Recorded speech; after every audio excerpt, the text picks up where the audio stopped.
Hello everyone, and welcome back to the Hidden Assets News Desk, which you might as well already be at this point. Cheers, Direwolf. Anyways, there has been a new press release come from them earlier today with pretty big news for a variety of titles that they're hosting, and specifically for Dune Imperium Digital. The press release is available on their site. There's a link to that in the description below. And does read that this weekend, a private Gen Con event, of which I unfortunately was not available to attend, the team at Direwolf announced a number of new partnerships and projects currently in development, as both original tabletop board games and digital adaptations. Scott Martins, president of Direwolf, said that we're thrilled with the projects we are working on, and honoured by the partners who have trusted us with their games and their IP. We've got a fantastic slate lined up over the next couple of years, and it's great to finally be able to share some of what we're up to with fans around the world. The release has got plenty of details of stuff like Clank and Art Nova, bits and pieces, but also part of it is Dune Imperium, which of course we had big news yesterday regarding Dune Imperium Uprising. We've done videos on that. They'll be posted somewhere on this video. And also specifically Dune Imperium Digital, as mentioned, which is going to be coming to Steam this year in time for Dune Part 2.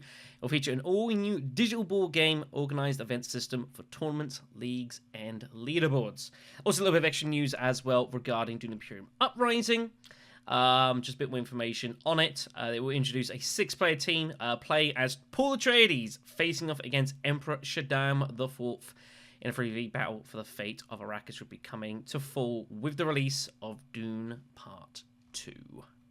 Now, the announcement of this is not a huge surprise for myself.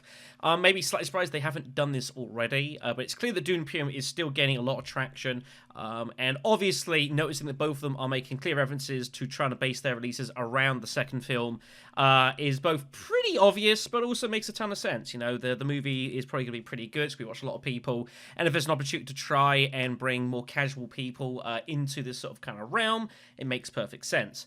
I would also note as well that I think from my experience, when they've done these digital adaptations, that they're not necessarily the most aimed at people who play board games regularly, but more to a kind of slightly more broader and more generalized audience, which I think makes total sense. Ultimately as a company, you want to try and expand to as many people as possible, so I totally get it. Now, this is not Direwolf Digital's first foray into digital board games by any stretch of imagination. They've done quite a few over the course of time, and from my experience and knowledge, they've been a little bit mixed in their reception. Some I think have gone down pretty well. Root would be a good example, one I think that generally has been received pretty well, but one that I had played a little way back in the pandemic was the Game of Thrones board game, which is also done by Direwolf Digital, and it ran not too badly, but it was a bit shaky, truth be told, and it took a while for new content to get into the game, and some of it was not the cheapest either, and so that was a much more mixed experience.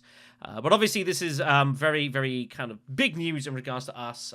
We've obviously played lots of games, bits and pieces, competitions and events that are being hosted, and it's great to see that Direwolf are looking to kind of have a more actual official arm of this. I think it's definitely very, very much overdue. Only when these things do come out, they will go through a bit of a testing period, iron out those bugs and making sure everything's working as intended. And that's generally my experience. Sometimes on release, these can be a little bit dicey, but that's just the way it kind of goes sometimes. And that's just a more symptomatic effect of kind of a lot of gaming in general, the era of day zero patching and that whole sort of thing, which is, personally, I absolutely hate, but it's just kind of where we're at. As regards to what you're actually going to be able to play on this in release, I would strongly suspect that you will only be able to play the base version of Dune Imperium on release. I don't know that for sure. I've got no sources or anything that confirm that either way or whatever. But again, going from my experience of playing through Game of Thrones, for example, at the time that game came out, there was already expansions available physically, and it took a while for those to start eventually coming over to the digital port of the game. And that makes sense, it's all different IPs, there's more work that's got to be done, and also as a developer, I guess, it's always that weird kind of catch-22, whereas, you want to make sure that people are going to be invested in enjoying the game before you start spending extra time working on the expansions. there's always going to be some folks that are going to say, well, if you're not going to do the expansions, I'm going to get invested in the first place, and get a little bit of a vicious cycle there. But I do think this is definitely a positive move regardless. Obviously, from our sort of neck of the woods, we have done bits and pieces. There is a, with stuff on Tabletop Simulator, which has worked really well. And obviously, we're very thankful for the work that's gone into that. But if this gets off the ground and runs pretty well, and then you'll start seeing some of the expansions onto it, there's no reason not to look to get involved with this as well. We're definitely very curious to know as well what they mean about like a digital board game organized event system for tournaments, leagues, and leaderboards. Might be that you find they're going to have their own kind of rankings, and maybe they are actually going to host some official Direwolf digital competitions through this as well. I think that is very, very possible indeed. Oh, maybe we've still got a few months until this comes out, and I'm very sure we're going to find out more official information from this as time goes by. But I do wish this very well, and I hope it succeeds. I hope they develop a really good app that's really solid, and that they do start bringing expansion content for this not long after release. Again, I would be surprised to see any of it when it first comes out. And, for a lot of us as well, we're very used to playing in our community, the game with Ix and Immo, and obviously there's already concerns of the base game regarding with Dune Imperium Uprising, which is going to be out at around about the same sort of time. So it's going to be interesting to see how they're going to juggle all of this, and hopefully one does not impact the other quality-wise. Obviously they're two different arms, but they've consigned themselves already to this time of we're going to get it out before the film does sort of thing. So they've put that time on them, so let's hope that doesn't cause any particular issues. One last thing I'll make a mention of before we wrap up the video here is I have been looking around with BGG and various comments, and there are some people that are concerned about this trying to be a bit of a cash grab, falling in line with the movie. And as I mentioned, it makes sense to try and release content around the movie, because ultimately the movie is a pretty big thing. The fact that there's a second film, it looks really good, and I'm sure it'll be watched by a lot of people.